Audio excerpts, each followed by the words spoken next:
Rajat Patidar 192 strike റേറ്റിൽ 550 അടക്കം 501 റൺസാണ് ഈ സീസണിൽ അടിച്ചെടുത്തത്. ക്ലാസിനാവട്ടെ ഇത്തവണ SRH ബാറ്റിംഗ് നിരയിൽ ഏറ്റവും സ്ഥിരതയാർന്ന പ്രകടനം നടത്തിയ താരമാണ്.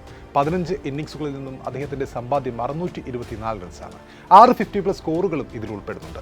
ഈ IPL 11 വിക്കറ്റ് കീപ്പറായി തീർച്ചയായും ജോസ് ബട്ട്ലർ ഉള്ളപ്പോൾ മറ്റൊരാളെ ഉപയോഗിക്കേണ്ട കാര്യമില്ല. ബട്ട്ലറെ വിക്കറ്റ് കീപ്പറായും ഉപയോഗിക്കാവുന്നതാണ്. ഈ ടീമിലെ ഓൾറൗണ്ടറായി ഗുജറാത്തിന്റെ താരമായ ജേസൺ ഹോൾഡറെ പരിഗണിക്കാവുന്നതാണ്. അദ്ദേഹം കുറഞ്ഞ മത്സരങ്ങൾ ആദ്യ ഘട്ടത്തിൽ അവരുടെ ടീമിനൊപ്പം ഉണ്ടായിരുന്നില്ല. പക്ഷേ പിന്നീട് ടീമിനൊപ്പം നിന്നപ്പോൾ അവർ വിജയവഴിയിലേക്ക് എത്തിയ നമ്മൾ കണ്ടിട്ടുണ്ട്. ബോളിംഗ് കൊണ്ടും അതുപോലെ തന്നെ ഫീൽഡിംഗ് കൊണ്ടും ബാറ്റിംഗ് കൊണ്ടും ഗുജറാത്തിന്റെ നിർണായകമായ സാന്നിധ്യമായിരുന്നു ജേസൺ ഹോൾഡർ. മുൻ വെസ്റ്റ് ഇൻഡീസ് താരം കൂടിയാണ്. അദ്ദേഹത്തെ ഓൾറൗണ്ടറായി ഈ ടീമിൽ പരിഗണിക്കാം. പിന്നെയുള്ളത് ബോളിംഗ് നിരയാണ്. ഈ ടീമിലെ സ്പിന്നറായി റാഷിദ് ഖാനെ ഉപയോഗിക്കാം. GTക്ക് വേണ്ടി ഒരുപാട് വിക്കറ്റുകൾ നേടിയ 21 വിക്കറ്റുകൾ നേടിയ താരമാണ് ഈ സീസണിൽ റാഷിദ് ഖാൻ.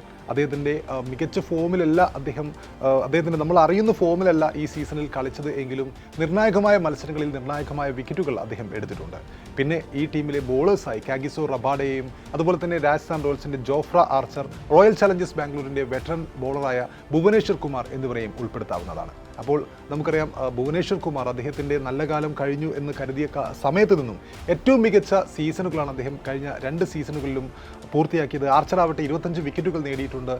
റബാദ ഈ IPLലെ പർപ്പിൾ ക്യാപ്പ് ഹോൾഡറാണ്. ഭുവിയുടെ സമ്പാദ്യം 28 വിക്കറ്റുകളാണെങ്കിൽ 29 വിക്കറ്റുകൾ വീഴ്ത്തിയാണ് പർപ്പിൾ ക്യാപ്പിന് റബാദ യോഗ്യനായത്. അപ്പോൾ ബെസ്റ്റ് 11-ൽ നമുക്ക് സാധ്യതയുള്ള വേറെയും ഒരുപാട് താരങ്ങളുണ്ട്. പക്ഷേ 11 പേരെ ഉൾപ്പെടുത്താം എന്ന രീതിയിലാണ് ഇങ്ങനെയൊരു ലിസ്റ്റ് നമ്മൾ സെലക്ട് ചെയ്യുന്നത്. അപ്പോൾ ഇതിൽ നിർബന്ധമായും വേണമെന്ന് നിങ്ങൾക്ക് തോന്നുന്ന മറ്റേതെങ്കിലും താരങ്ങളുണ്ടെങ്കിൽ ഈ വീഡിയോയ്ക്ക് താഴെ അഭിപ്രായം കമൻ്റായി രേഖപ്പെടുത്താം.